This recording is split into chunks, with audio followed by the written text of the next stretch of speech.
Assalamu alaikum viewers. Today we are going to discuss cosets and further we discuss Lagrange theorem. First of all, if you have not subscribed my YouTube channel, then please subscribe it and press the bell icon so that you may get my every incoming new video. Let's start cosets.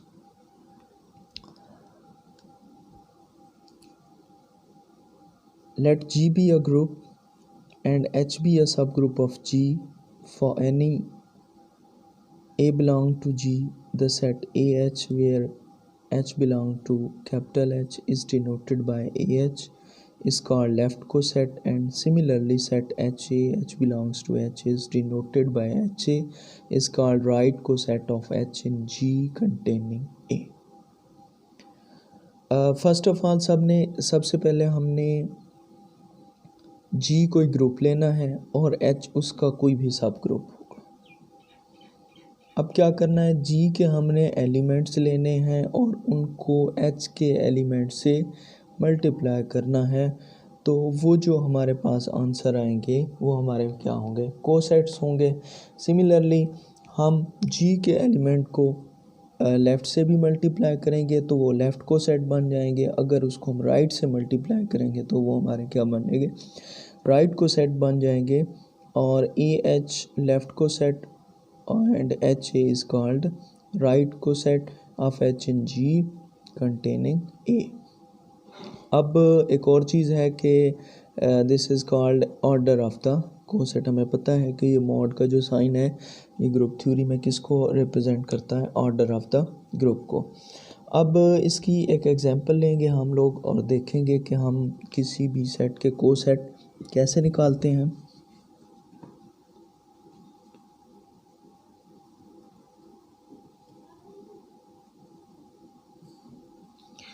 Example लेंगे, हमारे पास G हमने ले लिया S3 और इसके में S3 जो है वो सिमेट्रिक ग्रुप है और इसके एलिमेंट्स क्या होते हैं परम्यूटेशंस में 1 1 2 1 3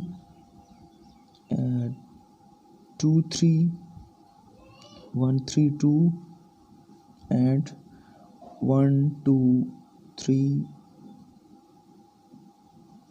ये होंगे S3 के एलिमेंट और यहाँ पे हम H कोई भी इसका सब ग्रुप लेते हैं और सपोज करते हैं कि उसके एलिमेंट्स जो हैं वो क्या हैं, ये एलिमेंट्स। अब यहाँ पे हमने क्या पढ़ा है कि हम जो है जो हमारे पास ग्रुप G होगा उसके हर एलिमेंट को H के साथ मल्टीप्लाई करेंगे। तो स्टार्ट करते हैं 1 को H से मल्टीप्लाई करेंगे तो क्या होगा, H ही आएगा। सेम टू सेम यहाँ पे 1 जो है वो आइडेंटिटी है, तो आइडेंटिटी के मल्टीप्लाई करने से कोई फ़र्क नहीं पड़ता। सिमिलरली दूसरा हमारे पास 1 2 है, इसको H से मल्टीप्लाई करते हैं तो इसको कैसे लिखेंगे जी, 1 1 2 को H 1 से मल्टीप्लाई करेंगे तो ये 1 2 ही रहेगा। इस तरह 1 3 से मल्टीप्लाई करेंगे इसको और ये क्या बन जाएगा, ये वैसे रहेगा और ये बन जाएगा 1 3 2। और सिमिलरली यही केस हमारा, अगर हम ये तो मैंने 1 2 को H से मल्टीप्लाई किया, अगर 1 3 2 को H से मल्टीप्लाई करूं फिर भी आंसर यही होगा। अब शायद आप सोच रहे होंगे कि ये चीज़ और इसको मैंने ये बना दिया, तो मैंने इसको मल्टीप्लाई किया है। मैं एक की मल्टीप्लिकेशन आपको करके दिखा देता हूँ ताकि बाकी फिर आप लोग खुद ही कर सकते हैं और आपको समझ भी आ जाएगी। अब मैं इसको लिख सकता हूँ 1 2, एक हमारे पास साइकिल है 1 2 2 1 3 3। सिमिलरली 1 3 को मैं लिख सकता हूँ 1 3 2 2 3 1। परम्यूटेशन की मल्टीप्लिकेशन के ऊपर भी मैं पहले एक वीडियो बना चुका हूँ, तो उसका भी मैं लिंक दे दूंगा। वहाँ से भी अगर आपको इसकी प्रोडक्ट नहीं आती तो वहाँ से भी आप इसको समझ सकते हैं। तो कैसे करेंगे इसकी मल्टीप्लिकेशन हम पहले पढ़ चुके हैं। सबसे पहले ऊपर वाले को नहीं छेड़ा जाता, ऐसे आ जाएगा। अब 1 के नीचे 2 है या 1 मैप कर रहा है 2 पे, तो यहाँ पे क्या आएगा 3 आ जाएगा। सिमिलरली 2 1 पे मैप कर रहा है, 2 2 पे, तो ये 1 नहीं आएगा। एंड 3 3 पे मैप कर रहा है, यहाँ पे 3 मैप कर रहा है 1 पे, और तो यहाँ पे क्या आ जाएगा 2 आ जाएगा। अब ये देखें हमारे पास एक साइकिल बन गया है 1 3 3 2 2 1, और इसको हम लिख सकते हैं 1 3 2। ये एक साइकिल है हमारे पास। सिमिलरली ये देखें, ये तो जस्ट मैंने यहाँ पे 1 2 पहले इसको मल्टीप्लाई किया, फिर इस एलिमेंट को, और हमें ये पता चला कि ये चीज़ इसके बराबर भी है, 3 से मल्टीप्लाई हो गया। अब हम करेंगे 1 3 को मल्टीप्लाई h के साथ, तो ये क्या बनेगा 1 के साथ मल्टीप्लाई करेंगे तो वो सेम ही रहेगा, और 1 3 को 1 3 के साथ मल्टीप्लाई करेंगे तो ये आइडेंटिटी बन जाएगी। तो मेरे ख्याल में ये फिर वही h ही बन जाता है। और इसमें एक और है हमारे पास, कौन सा 2 3 है। 2 3 को हम h के साथ मल्टीप्लाई करते हैं, तो 1 के साथ 2 3 को मल्टीप्लाई किया तो ये सेम ही रहेगा। अब 2 3 एंड 1 3,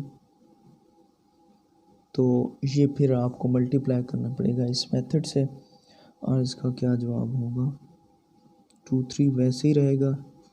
इसका आंसर होगा हमारे पास 1 2 3, और ये किसके बराबर होगा 1 2 3 h के। यानी कि आप 1 2 3 h को अगर 1 2 3 को h के साथ मल्टीप्लाई करें तब भी यही पोजीशन होगी।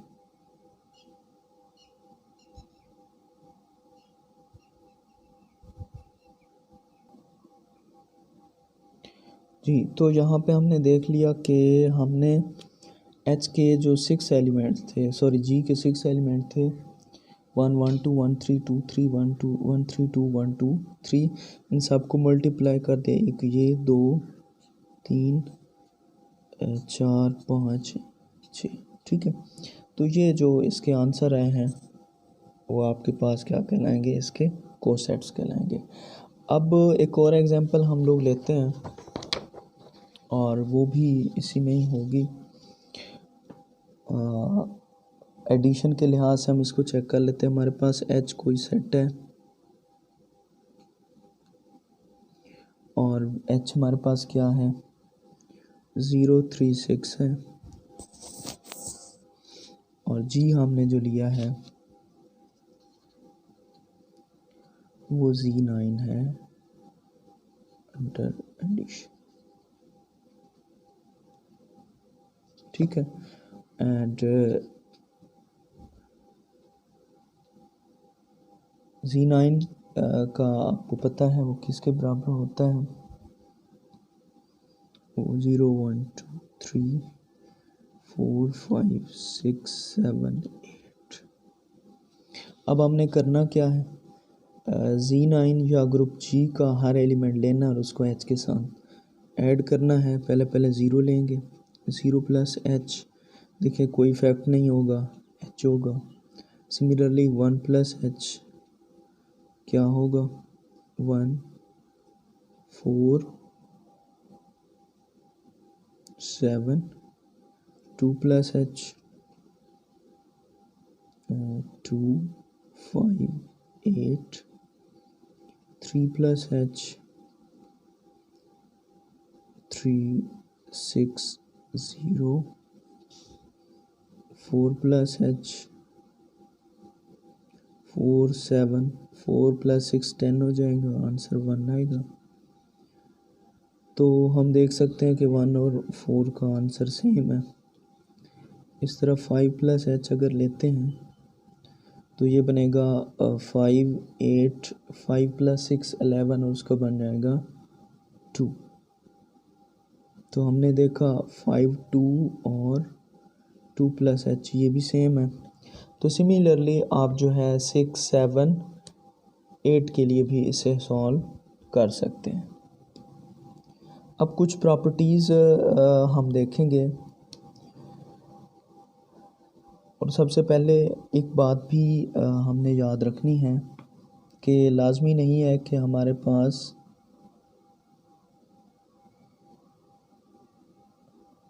जो सेट्स हैं A H is not equal to H, मतलब ये चीज़ बराबर नहीं हो सकती।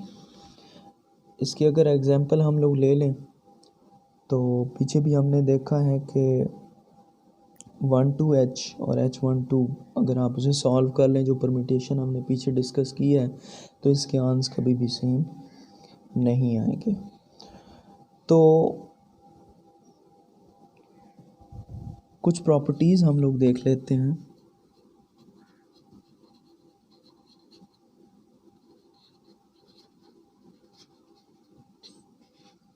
बहुत ही अहम है।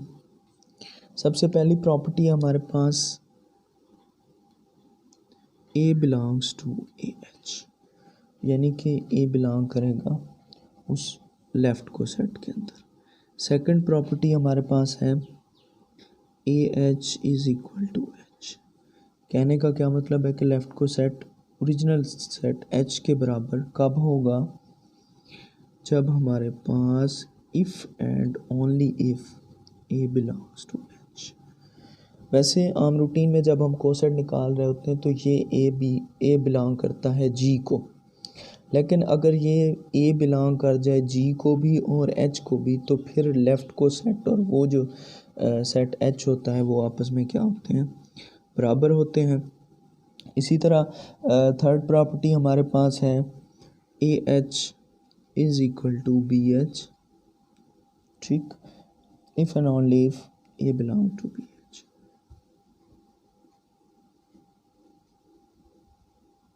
और इसको ऐसे भी लिखा जाता है AB inverse belongs to H।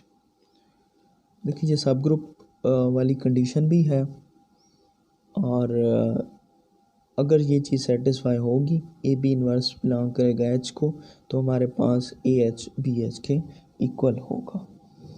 Fourth condition इसमें है कि AH is equal to BH और AH intersection BH is equal to 5। इनका क्या मतलब है? इसका ये मतलब है कि ये तो आइदर आइडेंटिकल क्या होंगे, आइडेंटिकल होंगे, और इसका क्या मतलब है, डिसजॉइंट। अगर G के कोई से दो एलिमेंट हम लेते हैं A और B, तो उनके जब लेफ़्ट को सेट दोनों के लेंगे तो या तो आइडेंटिकल होंगे या क्या होंगे, डिसजॉइंट होंगे। नेक्स्ट इसमें प्रॉपर्टी जो हम देखने जा रहे हैं वो है कि AH is equal to BH if and only if A inverse B belongs to H। देखिए ये चीज़ यहाँ पे भी हमने डिस्कस की, यहाँ पे A B इनवर्स है और यहाँ पे क्या है, A inverse B belong to H है। इसमें सिक्स प्रॉपर्टी जो है वो है कि order of AH is equal to order of BH। AH का ऑर्डर और BH का ऑर्डर सेम होगा, where AB belongs to G। AB जो है वो एलिमेंट्स हैं किसके, G के। इसी तरह हमारे पास एक जो पीछे बात हमने यहाँ पे डिस्कस की कि ए एच बराबर नहीं होगा एच ए के, तो इसके लिए भी एक कंडीशन है हमारे पास कि A H is equal to B H कब इक्वल होंगे, if and only if H is equal to A H A inverse. जब इस प्रॉपर्टी को सेटिस्फाई करेगा तो ए एच किसके बराबर होगा, sorry A H is equal to H A. और इसमें जो है लास्ट प्रॉपर्टी जो हम देख रहे हैं कि A H is a subgroup of G if and only if A belongs to H। देखिए लाजमी नहीं होता कि जो हमारे पास कोसेट्स हों वो सब ग्रुप ही हों, तो सब ग्रुप के लिए ख़ास कंडीशन है कि अगर वो जो A है G को भी बिलोंग करे, H को भी बिलोंग करे, तब हमारे पास जो लेफ़्ट को सेट होगा वो सब ग्रुप होगा किसका, G का। तो ये हमारे पास प्रॉपर्टीज़ हैं। अब इनकी प्रूफ बहुत लेंथी हैं, अगर किसी को चाहिए तो वो कमेंट में ले सकता है, वहाँ पे उसको प्रोवाइड कर दिए जाएंगे। इसके बाद जो है हम मूव करते हैं अपने नेक्स्ट टॉपिक की तरफ, और वो हमारे पास क्या है, और वहाँ पे जाने से पहले एक डेफिनेशन है इंडेक्स ऑफ अ सब group.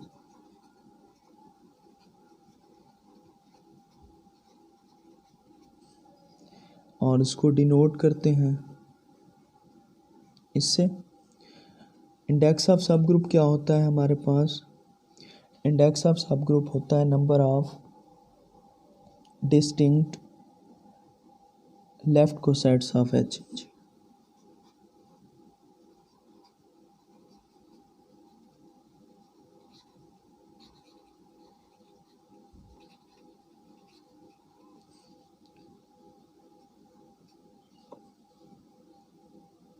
Number of distinct left coset of H in G. अब ये देख लें कि हमारे पास जो लेफ़्ट कोसेट्स हैं वो डिस्टिंक्ट यानी कि मुख्तलिफ कितने हैं, जैसा कि हमने यहाँ पे देखा इस एग्जांपल में, ये एक डिफरेंट है, ये भी डिफरेंट, ये भी डिफरेंट और ये भी डिफरेंट। उसके बाद हमने देखा कि ये रेपिटेशन शुरू हो गई, तो इसका अगर इंडेक्स हमसे पूछा जाए तो h इज़ इक्वल टू 036 है, इसका इंडेक्स क्या होगा, वो होगा 4 1 2 3 4। इसके बाद जितनी भी टर्म्स आएंगी वो हमारे पास क्या होंगी, रिपीट होंगी। ये आप इसकी सारी टर्म्स निकाल के चेक कर सकते हैं। तो इंडेक्स क्या है, number of distinct left coset of h in g। अब इसके बाद जो है क्रॉलरीज हैं, बड़ी अहम सी बातें लैग्रांज थ्योरम में, लैग्रांज थ्योरम के बारे में। तो यहाँ पे लिखते हैं लैग्रांज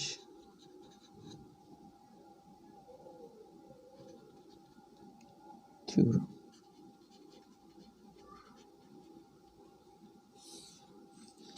तो सबसे पहले इसकी स्टेटमेंट, और स्टेटमेंट इसकी क्या है कि हमारे पास late G be a group and H be a subgroup of G, then order of H divides order of G।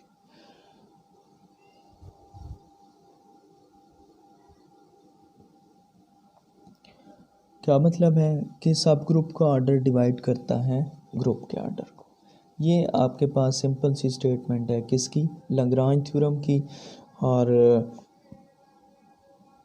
इसकी एक और भी हम स्टेटमेंट है कि नंबर ऑफ़ कोसेट्स भी इससे हम जो है फाइंड कर सकते हैं।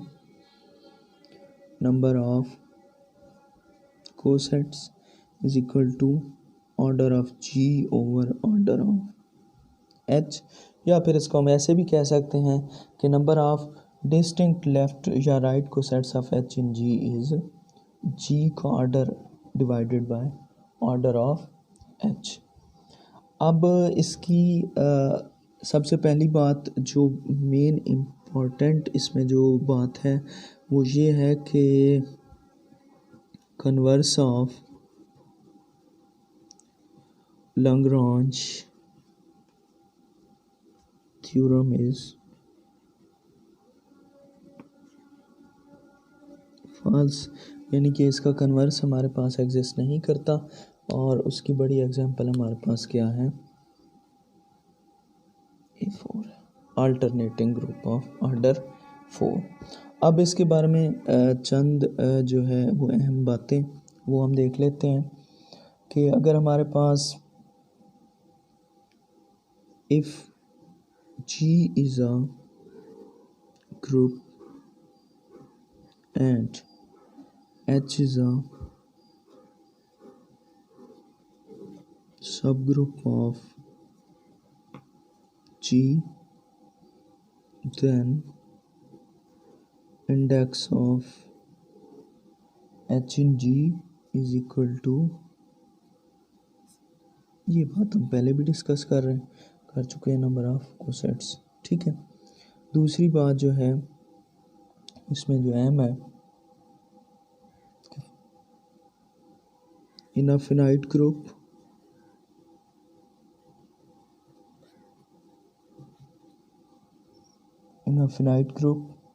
order of each element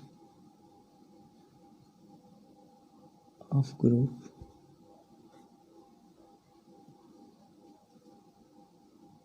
divides the order of group।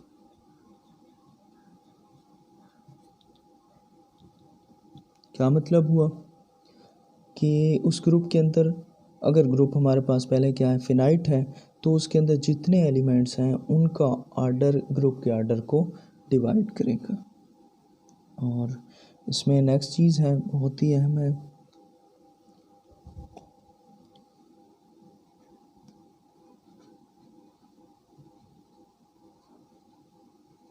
a group of prime order is cyclic।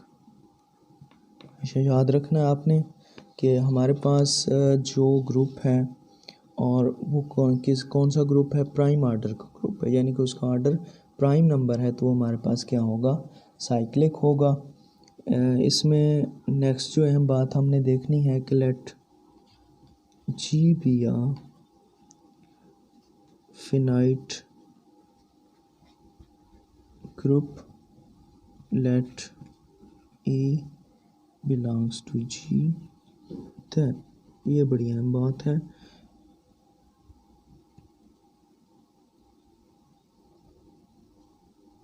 और ये बड़ी इसको ज़रा समझना है। यहाँ पे हमने ऑर्डर ऑफ एलिमेंट में पढ़ा था, साइक्लिक ग्रुप की डेफिनेशन में भी पढ़ा था कि A N is equal to ई। तो ये एन क्या होता है हमारे पास, ये इस एलिमेंट का ऑर्डर होता है। यहाँ पे क्या है, जी का ऑर्डर इस एलिमेंट का ऑर्डर है, तो यहाँ पे हम कह सकते हैं order of element is equal to order of group. Order of element is equal to order of group. तो ये हमारे पास था लैग्रांज थ्योरम, हमने इसको देखा। अब इसमें 2-4 अहम बातें थी वो मैंने यहाँ पे लिख दी हैं, आपसे डिस्कस भी कर ली हैं। और इसके अलावा याद रखना है कि इसका कन्वर्स जो है वो एग्जिस्ट नहीं करता, और उसकी एग्जांपल A4 की आप ले सकते हैं। तो आज का हमारा लेक्चर यहाँ पे एंड हुआ। अगर आपको किसी भी पॉइंट में कोई प्रॉब्लम हो तो आप कमेंट्स में पूछ सकते हैं। लाइक्स कीजिए, शेयर कीजिए और सब्सक्राइब कीजिए। नेक्स्ट वीडियो में मिलते हैं, तब तक के लिए अल्लाह हाफ़िज़।